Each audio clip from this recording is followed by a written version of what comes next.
वक्रतुंड महाकाय सूर्यकोटि समप्रभ निर्विघ्नं कुरु मे देव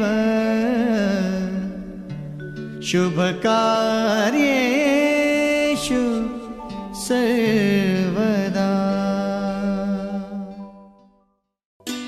विश्व की सब कामनाएं पूर्ण करने के लिए मैं, विश्व की सब आपदाएं दूर करने के लिए मैं चाहता हूं मैं सकल संसार को सार्थक बना दूं, चाहता हूं मैं बुझे दीपक जला जग जगमगा दूं। किसी कवि की अप्रतिम पंक्तियां सिद्ध करती हैं किसी लोकोन्मुख ऐसे व्यक्तित्व की उद्दाम प्रवृत्ति को जो चाहता था अपने समाज, अपनी शिक्षा और अपनी पारंपरिक सांस्कृतिक व्यवस्थाओं में आमूलचूल परिवर्तन हो, या यूं कहें कि मात्र परिवर्तन ही नहीं वरन एक सृजनशील शुरुआत। प्रोफेसर प्रेमलाल भट्ट इसी सृजनशील परिवर्तन का एक सुखद चेहरा थे। जी हां, थे और हैं। इन दोनों अक्षरों में एक बहुत बड़ी खाई है, एक बहुत बड़ा खालीपन है। खालीपन है उनकी मौजूदगी का, खालीपन है उनके सामाजिक और शैक्षिक नेतृत्व का। किंतु इससे भी महत्वपूर्ण यह है कि उनके द्वारा स्थापित किए गए सतत जीवन मूल्यों का जो वे सिखा गए हमें और हमारे बाद आने वाली पीढ़ियों को। एक शायर ने क्या खूब कहा है, जहां रहेगा वहां रोशनी लुटाएगा, किसी चिराग का अपना कोई मकान नहीं होता। प्रोफेसर प्रेमलाल भट्ट का व्यक्तित्व, जिन्होंने सदैव अंधेरों में चिराग की रोशनी जैसा कार्य किया, उनके व्यक्तित्व और कृतित्व पर मानो पहरों पहर बहुत कुछ बोला और सुना जा सकता है। प्रोफेसर भट्ट साहब के अंदर जो एनर्जी मैंने देखी वो मुझे इलाहाबाद विश्वविद्यालय के प्रोफेसर सुबोध अदावल, मुझे प्रोफेसर रामसगल पांडे जैसे विद्वानों की ही प्रतिरूप मुझे मिली। और चूँकि मैं इलाहाबाद विश्वविद्यालय का स्कॉलर रहा हूँ और मैंने वहाँ से शिक्षा दीक्षा ग्रहण की है, तो प्रोफेसर भट्ट साहब के सानिध्य में जब मैं आया और उनके संपर्क में जब मैं आया तो मुझे ऐसा महसूस हुआ कि जैसे मैं उन्हीं गुरुओं के संपर्क में हूँ। डॉक्टर पीएल भट्ट जी से मेरी पहली मुलाकात सन 2005 में हुई और इन 16 वर्षों में उनको निकटता से जानने पहचानने का सुअवसर मुझे प्राप्त हुआ। उनका मेरे प्रति विशेष स्नेह था क्योंकि मेरे गृह जनपद टिहरी गढ़वाल में सुप्रसिद्ध SRTC कैंपस में वे प्राचार्य के रूप में और विभागाध्यक्ष के रूप में कई वर्षों तक रहे और वहाँ पर उन्होंने तत्कालीन भवन में जो है PG ब्लॉक का निर्माण किया। किंतु इस वृत्तचित्र के माध्यम से उनके व्यक्तित्व से जुड़े हुए कुछ महत्वपूर्ण आयामों को हम उल्लेखित करना चाहते हैं, जो निश्चय ही आज के समाज को अनुशासन की डोर में बांध सके। क्योंकि संघर्षों के ताने बाने से बुनी उनकी जीवन गाथा है ही इतनी रोचक कि आप भी बिना देखे सुने भला कैसे रह सकते हैं। 15 अगस्त 1941 को पौड़ी जनपद के सिलोगी के पास कड़थी गांव में जन्मे प्रोफेसर प्रेमलाल भट्ट अपने बाल्यकाल से ही असाधारण मेधा के धनी थे। प्रोफेसर प्रेमलाल भट्ट जी की प्रारंभिक शिक्षा, जो कि कक्षा 1 से कक्षा 5 तक रही, उन्होंने उस समय के बंबई और आज के मुंबई से प्राप्त की। इसका कारण था कि उनके पिता उस वक्त मुंबई में सेवारत थे। कक्षा 5 की परीक्षा बंबई से पास कर वे कक्षा 6 व कक्षा 7 के अध्ययन के लिए अपने क्षेत्र सिलोगी आ गए, जहां उन्होंने अध्ययन के साथ साथ ग्रामीण जनजीवन के बीच लोक जीवन का भी अनुभव लिया। कक्षा 7 की परीक्षा उत्तीर्ण कर वे अपने पिता के साथ मुरादाबाद चले गए, जहां KG के कॉलेज में दाखिला लेकर उन्होंने कक्षा 8, कक्षा 9 व कक्षा 10 की परीक्षा अव्वल दर्जे में उत्तीर्ण की। उस समय के प्रशिक्षण कोर्स जूनियर टीचर्स ट्रेनिंग के प्रशिक्षण के लिए उनका चयन हुआ। और कक्षा 10 की परीक्षा उत्तीर्ण करने के साथ साथ उन्होंने यह प्रशिक्षण भी प्राप्त किया। प्रशिक्षण के उपरांत वे पुनः केजीके कॉलेज मुरादाबाद लौट आए, जहां से उन्होंने इंटरमीडिएट की परीक्षा उत्तीर्ण की। शिक्षा के विभिन्न रुचियों के साथ साथ साहित्य के प्रति भी उनमें एक गहरा अनुराग था। यही कारण था कि बीए स्तर पर अलग अलग समयों पर उन्होंने हिंदी, अंग्रेजी व संस्कृत विषयों पर भी अपना अध्ययन पूर्ण किया, या यूं कहें साहित्य की त्रिवेणी में स्नान कर वे स्नातक हुए। भट्ट जी, मैं सबसे पहले तो प्रोफेसर भट्ट साहब को, जो कि हमारे पिता तुल्य रहे हैं, मैं उनको अपनी ओर से, पूरे बीएड विभाग की ओर से और पूरे शिक्षा जगत की ओर से विनम्र श्रद्धांजलि अर्पित करता हूँ। वास्तव में अगर देखा जाए तो प्रोफेसर भट्ट साहब जो है ना, हमारे यहाँ एक जो शिक्षा का जो क्षेत्र है उसके भीष्म पितामह थे। जहाँ तक हम एक एजुकेशन की बात करते हैं और इस डिपार्टमेंट की बात करते हैं तो he was the founder of the education department. सबसे पहले उन्होंने गवर्नमेंट पीजी कॉलेज गोपेश्वर में जो बीएड जो एक हमारा पाठ्यक्रम है उसकी शुरुआत की है, और उनकी जो लेगेसी है वो आज देखने को मिल रही है। जहाँ तक मुझे जानकारी है, एक तो गढ़वाली उनकी बहुत अच्छी थी और उसके साथ साथ अंग्रेजी और हिंदी।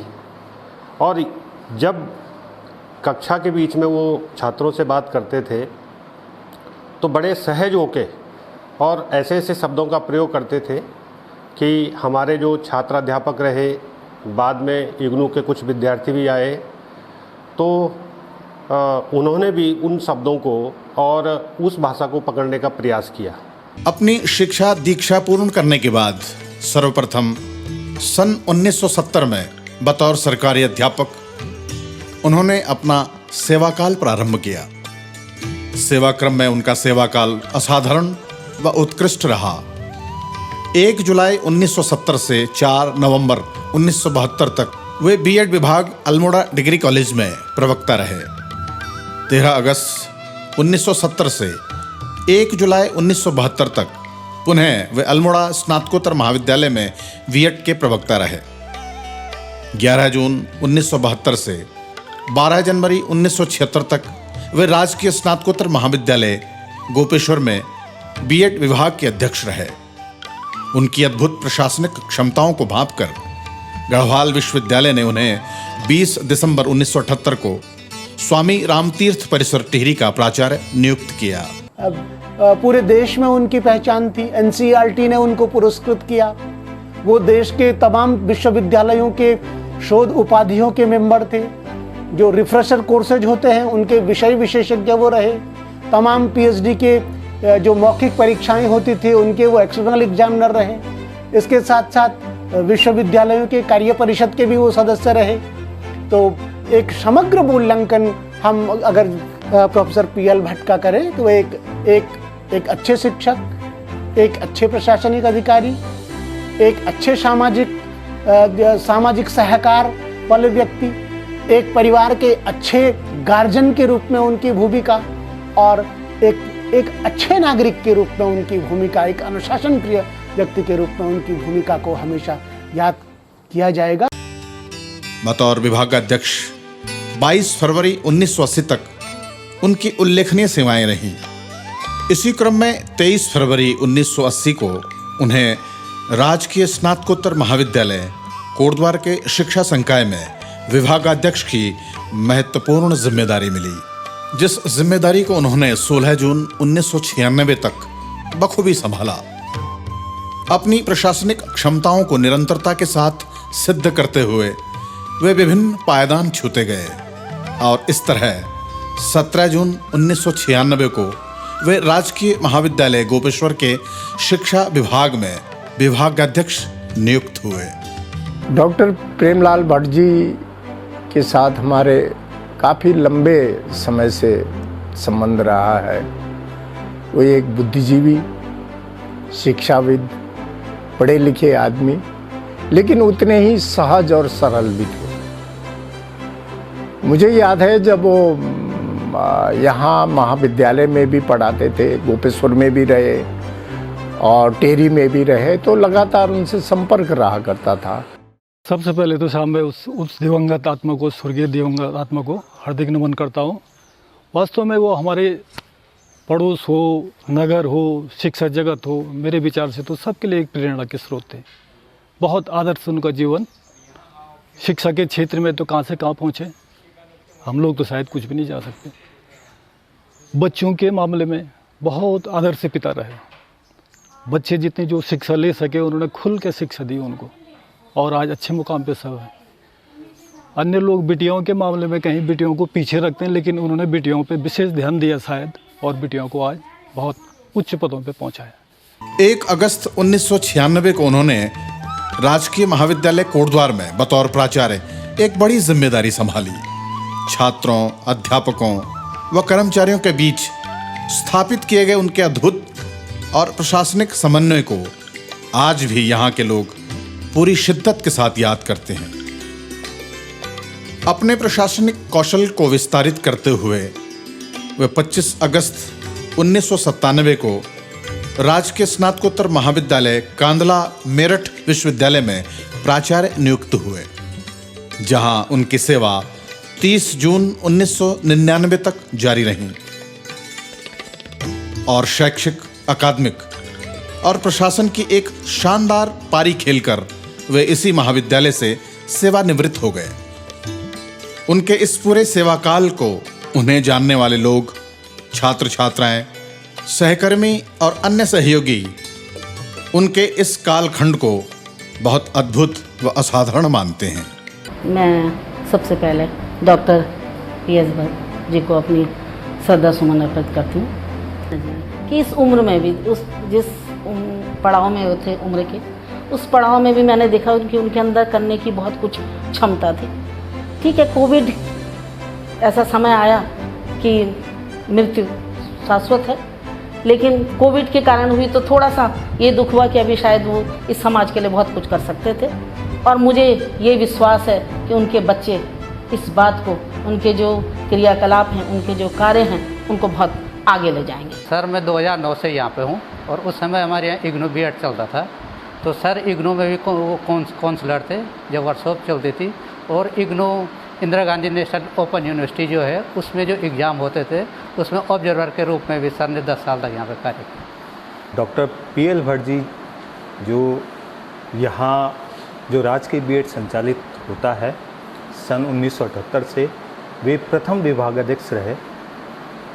और ये भी ऐड करना चाहूँगा कि वो केवल कोटद्वार के सीनियर मोस्ट शिक्षा शास्त्री नहीं थे, वो पूरे उत्तराखंड प्रदेश के शिक्षा शास्त्री थे। शिक्षा को समाजोन्मुख बनाने की उनकी जिजीविषा सेवानिवृत्ति के बाद भी कहाँ रुकने वाली थी।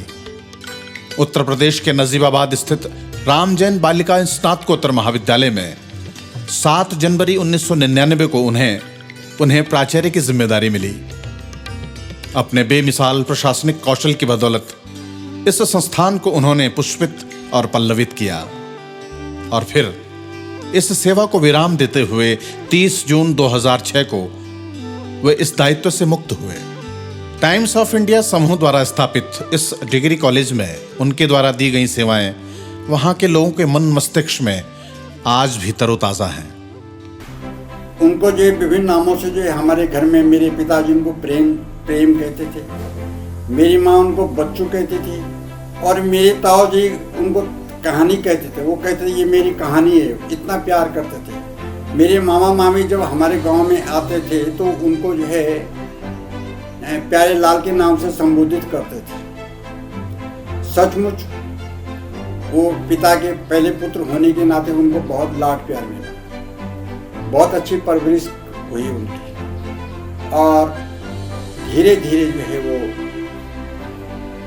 पिताजी के और माँ के संस्कारों के कारण वो आगे बढ़ते गए। बुद्धिमान तो थे ही, इसलिए जो भी उनको बता दिया जाता था वो उनको याद हो जाता था। शैक्षिक रूप से, अकादमिक रूप से और प्रशासनिक रूप से निभाई गई उनकी ये सभी जिम्मेदारियां उनके बहुआयामी व्यक्तित्व को हम सबके बीच परिलक्षित करती हैं।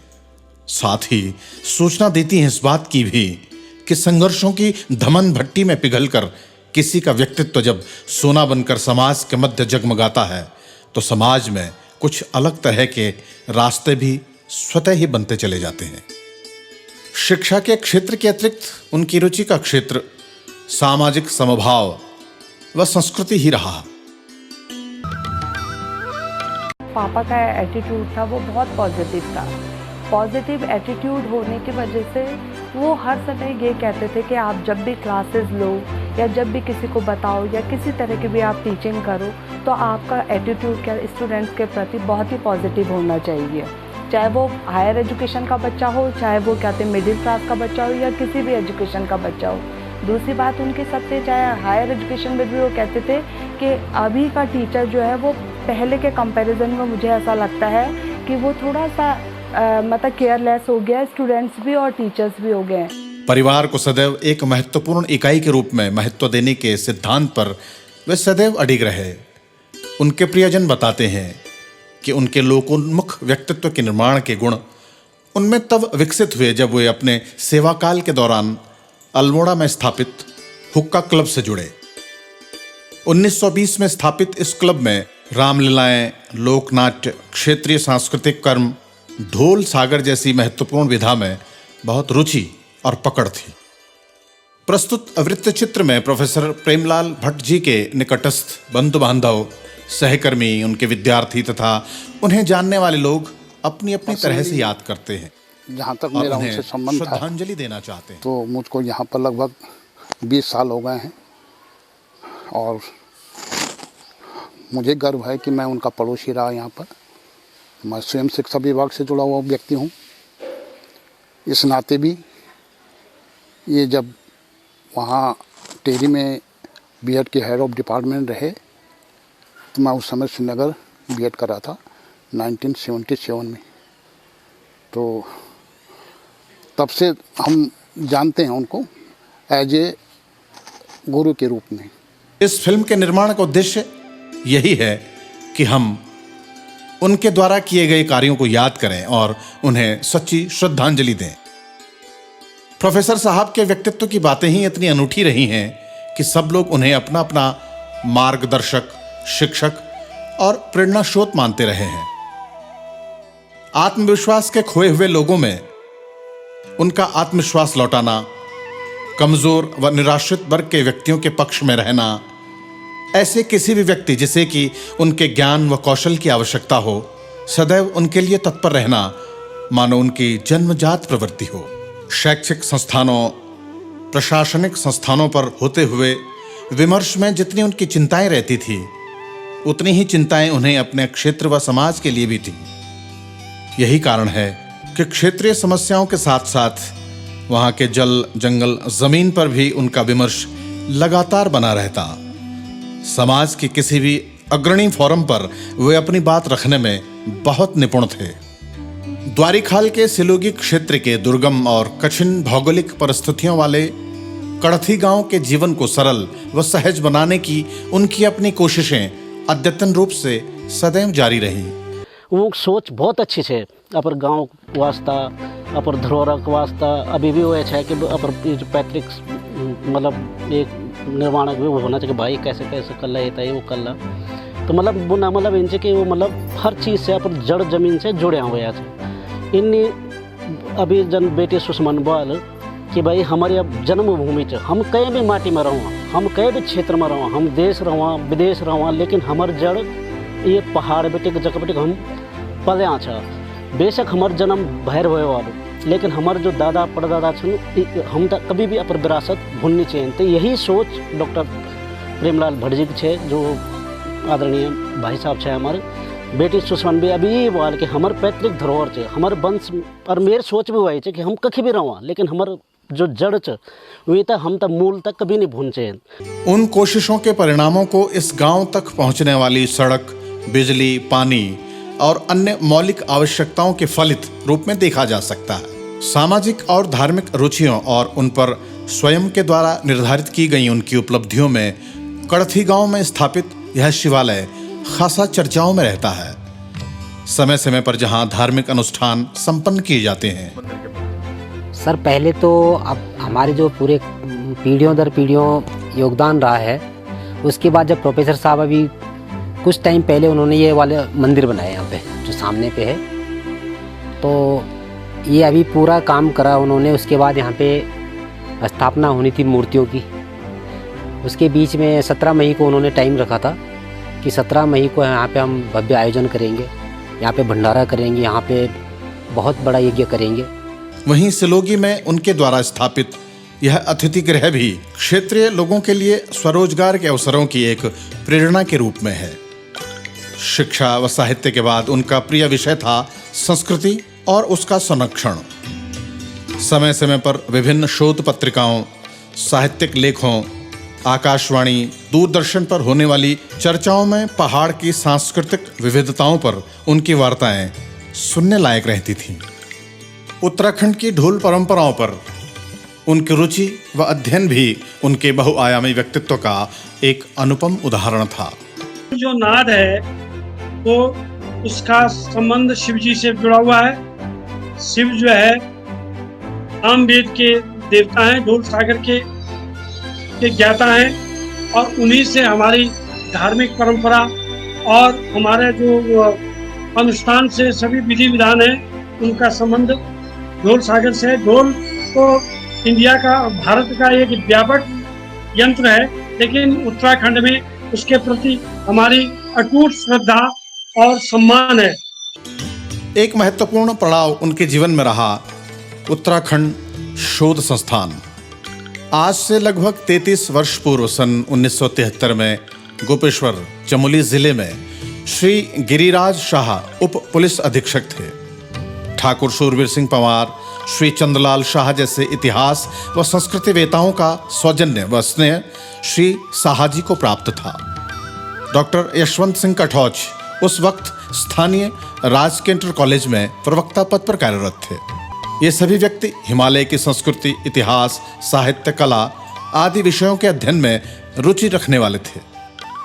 चर्चा परिचर्चाओं का दौर चलता रहा और राजकीय महाविद्यालय के प्राचार्य डॉक्टर कृष्णानंद जोशी, विभागाध्यक्ष बीएड डॉक्टर प्रेमलाल भट्ट, जिला विद्यालय निरीक्षक श्री भैरव दत्त पाठक और राजकीय बालिका इंटर कॉलेज की प्रधानाचार्य सुश्री गंगोत्री गबरियाल को डॉक्टर गिरिराज शाह ने अपने सौहार्दपूर्ण व्यवहार से प्रभावित किया। इन बुद्धिजीवियों का परस्पर मिलन एक सुखद संगम था। इतिहास, संस्कृति व कला की खोज तथा संरक्षण के लिए एक संस्था के गठन का विचार बना, जिसका नाम उत्तराखंड शोध संस्थान प्रस्तावित किया गया।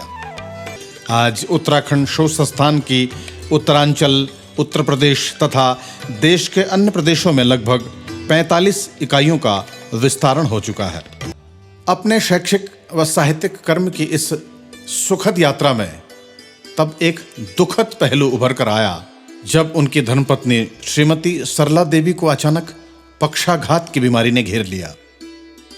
पक्षाघात के रोग से ग्रसित अपनी धर्मपत्नी के इलाज में उन्होंने किसी भी प्रकार की कमी नहीं की।